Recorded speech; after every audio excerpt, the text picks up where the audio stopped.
We have the capability to run over 7,000 miles a week continuously, and we're just sitting. As a team truck, this truck can potentially move 1,300 miles almost every single day. Generally, we will move over 1,000. That's with 8.5-hour recaps. That's even in a 65-mile-an-hour truck. If we're trying to keep our truck at $1,500 a day, think of the revenue that's lost. So we're just sitting.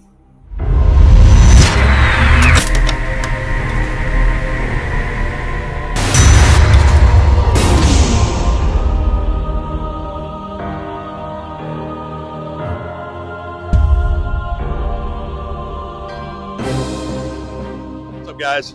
Freight Skaters back again. I got my good friend Brian Brooks with me. He's the creator of a web-based software that is a trucking accounting platform to maximize your profitability called OTR on the revenue. Go to OTR.com and click the link to sign up today and get a free 30-day trial. After that, it's only $15 a month.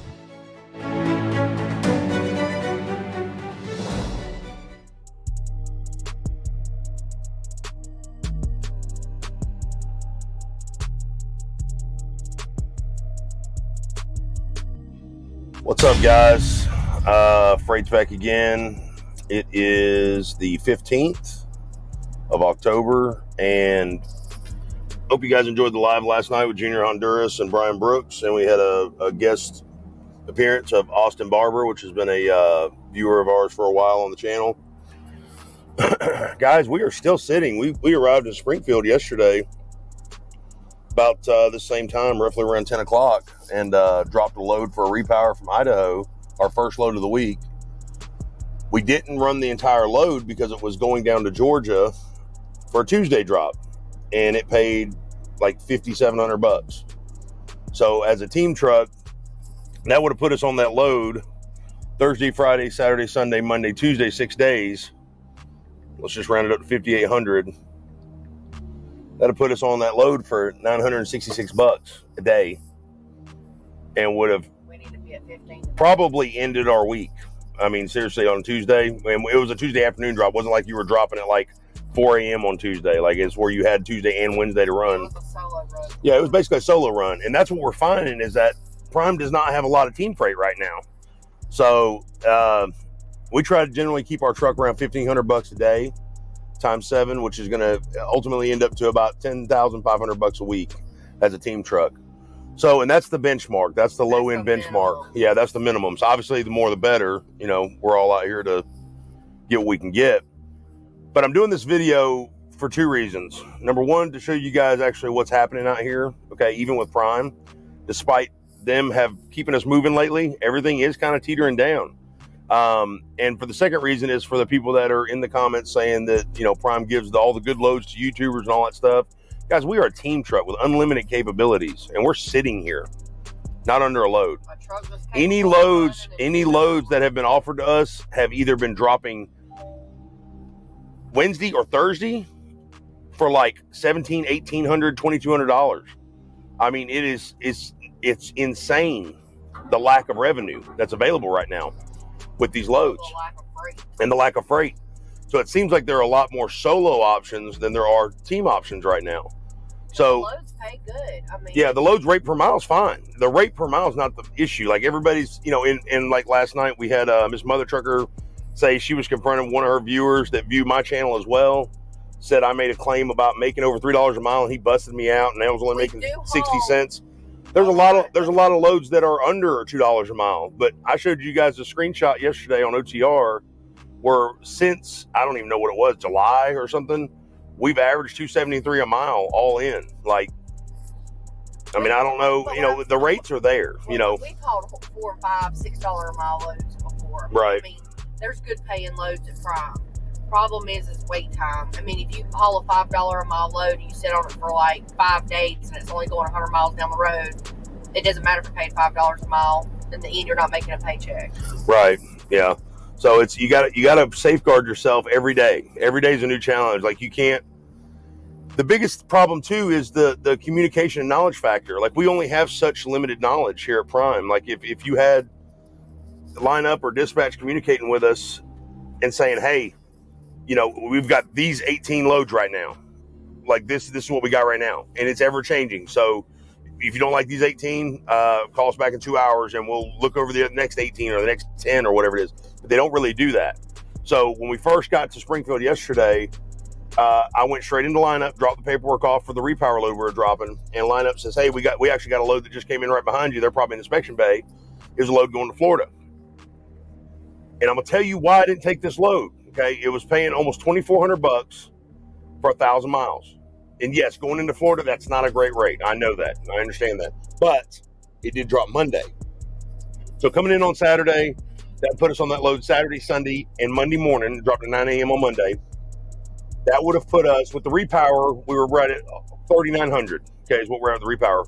With taking that load would have put us at just over 6, like 63, 64 on Monday. Hindsight being 2020, I probably would have took it just to go ahead and get moving. But 2 weeks ago, we got stranded in Florida, had to deadhead out almost 800 miles because there was no freight until the next day. By the time we hauled another load, it wound up being like 83 cents a mile out of Georgia. Exactly. It was actually like 60 something cents a mile or something like that. And I can actually bring that load up here in just a second. But guys, this is good. This is what I'm trying to tell you. You guys sit here on YouTube. A lot of you will make comments like, hey man, Prime's paying these guys. Dude, the struggle is real for us too. It's not just, the owner ops. It's not just the other carriers. Like the guys here, like myself and my wife that are doing YouTube, that we are like, we love Prime, but we see the issues here. Okay. Not just with Prime, but with the market itself, with the freight areas now, what's happening right now. The world's a different place than it was 2 years ago. Okay. It's not the same. So you got to take all that stuff into account and realize that we're all in the same boat. And I actually had and I know this is old. Let me bring this screen up here. So you guys saw last night, if you watched the live, that the average rate per mile, I'll just bring both of them up. The average rate per mile that we have been doing for the last few months has been about $2.73 a mile all in. And we've got, so I got curious to see like how Prime's stacking up with the freight market, the spot market and all that stuff, and how the average rate per mile is. And of course, you're going to have a lot of owner ops out there, man, I don't move my truck for no less than $8 a mile and all this stuff. It's just whatever, man. I love hearing that stuff, and they will sit purposely just because they're not getting $8 a mile, and that just seems foolish to me. Like I even told lineup, like, hey man, put us on something short that drops. Like yesterday, I told them, I said, put on something short that drops Monday, like a drop and hook. I don't care what the rate is, 50 cents a mile. Get me away from here. Like that's all I wanted to do, to relocate to another area so we could actually get some chance of some better freight. And obviously the weekend too, being at the yard, this is another thing. If I would have thought it out, I would have not have repowered this load in Springfield. I would have repowered it at the Atlanta drop yard. Or not took it. Okay. Or not took it. Yeah, period. But if we were to repower it to the Atlanta drop yard, we'd already been in Georgia today. Okay. We would have got the most of the money off the load. So the load paid like $5,800.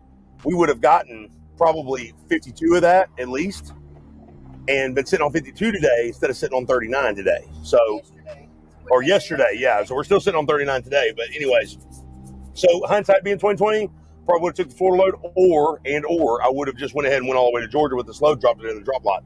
Didn't even think about it. That's a mistake.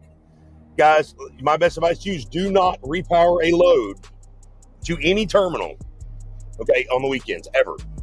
Unless you have something already lined up. Unless your fleet manager already has something, he says, hey, I got you on the back end, check this load out right here. As soon as you guys drop this, go do this, and you agree to it, do not repower a load to the yard, okay? Now, situations vary. I understand sometimes you're going home. It doesn't matter. That's great. Or if you're fine sitting. I mean, I saw some. Yeah, if you're fine sitting, like if you've got like an extra, couple grand, and you just want to sit a couple days, do it. Like I'm saying. I saw so many people playing video games in terminal last night. Oh, yeah. We were shooting that live, man. There was like 5-6 different people playing video games, just sitting around. Relax. If you can afford to sit and not pay your bills and play video games, man, do it. 100%. I was talking That goes back to everybody's situation is different. I was talking to lineup. He said he can't get guys to leave the terminal. He's been trying to beg them to take leave out of here. Yeah, lineup was saying they couldn't get anybody to leave. Everybody wants to stay, hang out at the terminal. Which, if you can afford that, that's great. You know what I'm saying? I mean, it's kudos to you guys. I'm not hating on you guys at all. Okay, staying away from your family. Like, if I'm fine if we have to sit, but I want to sit. Yeah, some people try to get away from their family. You know what I'm saying? Some people got wives at home and like stepkids or something. I don't know. I don't know who you are, but some people have the families at home. They're like, man, I'm just not. I don't want to go home. So let's pull up these rates here. Let me see if I can get the screen up here. Give me 2 seconds, guys. All right, so if you guys see right here, see if I can adjust this. And this, yes, this is as of April 25th, 2023 for the reefer. It's the top 10 states with outbound freight, the best rates for outbound freight. So if you look here, you got Texas with 3.8 million loads at 246 average spot rate. This is spot market, not contract. Okay, Prime's on contract. All right, you go all the way down to Missouri, we're at 311 per mile spot market rate. So, and that was ranked 10th. Okay, now you can understand why I'm not thrilled that just in less than 6 months, okay, there's no freight here. There's nothing. We're being told there's nothing here for a team truck. Nothing that drops tomorrow, nothing that drops Monday. It's all Tuesday, subpar solo rates, or Wednesday or Thursday, subpar solo rates. I mean, they even want us to go to California for like, what was it, $2,700? Yeah. California didn't drop till Thursday for $2,700. Ends our week, and then I'm still a day behind next week on only $2,700. Yeah, so you got to break that down as a lease op or owner op. So $2,700, we've been sitting since yesterday. So Saturday, Sunday, Monday, Tuesday, Wednesday, okay, in a piece of Thursday. So let's say 5.5 days. 2,700 divided by 5.5, $490 a day. There's no way. There's no way I can afford to take that. And plus, you got to think too, going into California, the possibility of weather. Now, I mean, we're in the part of the year where the weather's changing, which we need to get a winter video out to you guys and a couple links to our other winter videos we've done. It's always a flip toss. It really is, because we pull crappy out of Cali and we pull good out of Cali. Yeah. So you don't know what you're going to But generally for us, more times than not, I would say probably 8 times out of 10, we've gotten burnt going to the West Coast. Yep. Every time. Like this time we got burnt. And the only reason we took this last load to Idaho, we had to push something for payroll last week. And this was all they had out. We were stuck in Maine. What was it, Monday? Yeah, stuck in Maine on Monday. They gave us an Idaho load, which did not pay good. I mean, it was like almost 3,000 miles. It was over 3,000 miles. We try not to go west of the rock. For like $6,000. It wasn't great coming out of Maine, but we got that off of payroll, had a good week last week. So guys, it's up and down. It really is. I'm not sitting out here whining to you guys. I'm telling you things to help you out. So now we're stuck. So what are we doing to maximize our time here? Okay, we're cleaning the truck up. We're doing laundry. Anything you need done to your truck, get it done right now. Anything you need to buy, Walmart, shopping, whatever, take care of all that stuff. Use your time wisely. Don't throw it down the drain playing video games. Finish all your have-to stuff first, then play your video games while you're waiting on dispatch, okay? So whatever that may be. We did a live last night with Junior and Brian and Austin, and Mama. It was fantastic. Had a good time doing it. We've had several friends we've seen here at the terminal. We're taking care of business, guys. But always be ready to roll. Like as soon as, because you won't want to get that right load and end up not being able to take it because you're stuck in the middle of, getting laundry done or getting your tractor worked on. You waited too late to get it done. And they said, well, I got to get you going now. You got to get rolling now. And now you can't. So get it all done to begin with. So let's get back to these rates here. So as you can see right here on April 25th, 2023, Missouri was sitting at 311. You got Texas 246, Illinois 313, California 250, Pennsylvania, and this is outbound freight. So from these states, outbound freight. PA 278, Ohio 297, and you can see the rest of the list here. Now let's get over to my OTR. So there you go right there. From August 1st to now, 10/15, we've been at 272 a mile for total revenue. That's all in. Loaded revenue per mile, 270. And then the revenue per mile is at 228 right there. So guys, I mean, that's pretty spot on. That's what the spot market, that's spot on with the spot market rate. A lot of people say, spot market's where it's at. You're going to get that high dollar stuff. You got to think, guys, it depends on the freight that you haul. Depends on if you're staying in a certain area. There's a lot of things that it depends on. What I'm trying to tell you guys is it's the same all over, okay? The freight struggle's real.